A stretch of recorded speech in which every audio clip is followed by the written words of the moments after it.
So today our topic of discussion is anastomosis around knee joint. Knee joint जो present होता है, it is one of the most important topic of lower limb. Lower limb का ये सबसे most important topic होता है anastomosis around knee joint, और prof के लिहाज से भी बड़ा मतलब important question है.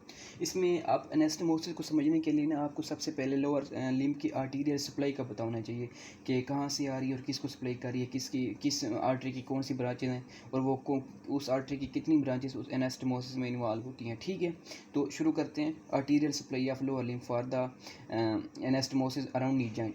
आपके पास कॉमन इलियक आर्टरी आ रही होती है ऊपर से, वो डिवाइड होती है लेफ्ट कॉमन इलियक आर्टरी और राइट कॉमन इलियक आर्टरी.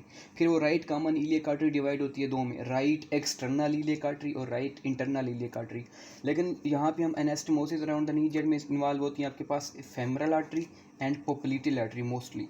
तो फेमरल आर्टरी ब्रांच होती है आपके पास राइट एक्सटर्नल इलियक आर्टरी, और जब ये क्रॉस करती है ना इंगोइनल लिगामेंट को, ये इंगोइनल लिगामेंट है आपका जो कि एक्सटेंड कर रहा होता है एंटीरियर सुपीरियर इलियक स्पाइन से प्यूबिक टुबरकल तक. ठीक है, ये मैंने लिखे हुए एंटीरियर सुपीरियर इलियक स्पाइन से प्यूबिक टुबरकल तक, ये आपके पास इंगोइनल लिगामेंट होता है. जब ये क्रॉस करती है तो यहाँ पर जाती है फेमरल आर्टरी, और फेमरल आर्टरी की फिर यहाँ जो ब्रांचेज है वो मैं उसको बाद में गिनवाता हूँ. लेकिन फिर ये यही जो फेमरल आर्टरी जब ये क्रॉस करती है ना adductor hiatus of the adductor magnus muscle, ये एडक्टर मैग्नस मसल में एक ओपनिंग होती है जिसको हम एडक्टर हाइएटस कहते हैं. तो यही जो फेमरल आर्टरी होती है ना ये एंटीरियर थाई से पोस्टीरियर थाई में चली जाती है, क्योंकि फेमरल आर्टरी यहाँ पे आपके पास जो एंटीरियर थाई होती है ना यहाँ पे पड़ा होता है आपके पास फेमरल ट्रायंगल, उसका एक इंपॉर्टेंट कंटेंट बना रही होती है. जब ये पोस्टीरियर थाई में जाती है तो ये बन जाती है पोप्लीटियल आर्टरी. ये मैंने डॉट से इसलिए शो किया गया कि ये पोस्टीरियरली प्रेजेंट होती है. और जब पोप्लीटियल आर्टरी फिर दो ब्रांचेस में डिवाइड हो जाती हैं, एक होती है एंटीरियर टिबियल आर्टरी और एक होती है पोस्टीरियर टिबियल आर्टरी. ठीक है, ये आपके पास एक ओवरव्यू हो गया. अब इनकी ब्रांचेस देख लेते हैं जो कि एनास्टोमोसिस में इन्वॉल्व होती हैं. जो आपके पास फेमरल आर्टरी होती है ना, ये जो ही इंगोइनल लिगामेंट को क्रॉस करती है उसके बिल्कुल करीब एक ब्रांच देती है जिसको हम कहते हैं, सबसे बड़ी ब्रांच होती है फेमरल आर्टरी की प्रोफंडा फेमरस आर्टरी. ठीक है, प्रोफंडा फेमरस आर्टरी फिर देती है आगे तीन ब्रांचेस. एक होती है मीडियल सर्कमफ्लेक्स फेमरल आर्टरी, एक होती है लेटरल सर्कमफ्लेक्स फेमरल आर्टरी, और फिर इसकी 4 परफोरेटिंग ब्रांचेस होती हैं, ये 1 2 3 4. ठीक हो गया. अब जो लेटरल सर्कमफ्लेक्स फेमरल आर्टरी होती है ना उसकी आगे तीन ब्रांचेस होती हैं, एसेंडिंग, ट्रांसवर्स एंड डिसेंडिंग.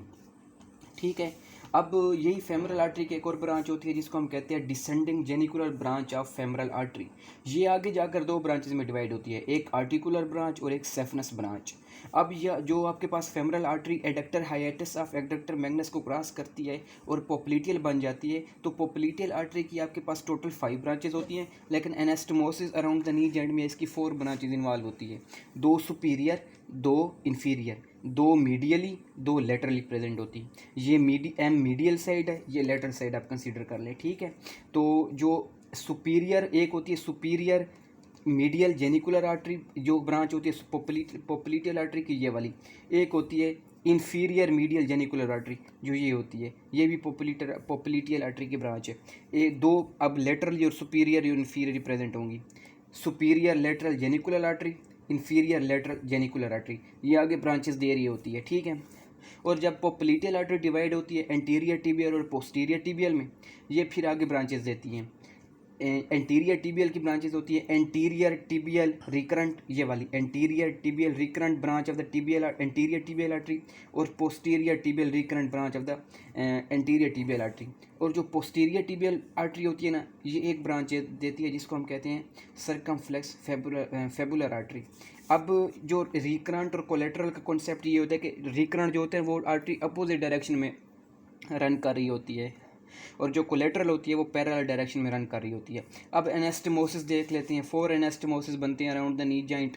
एक ये होता है कि जो आपके पास आर्टिकुलर ब्रांच होती है डिसेंडिंग जेनिकुलर फेमरल आर्टरी की मीडियली, उसके साथ एनास्टोमोसिस कर रही होती है superior medial genicular artery of पोप्लीटियल artery. एक ये इनका एनास्टोमोसिस हो रहा होता है.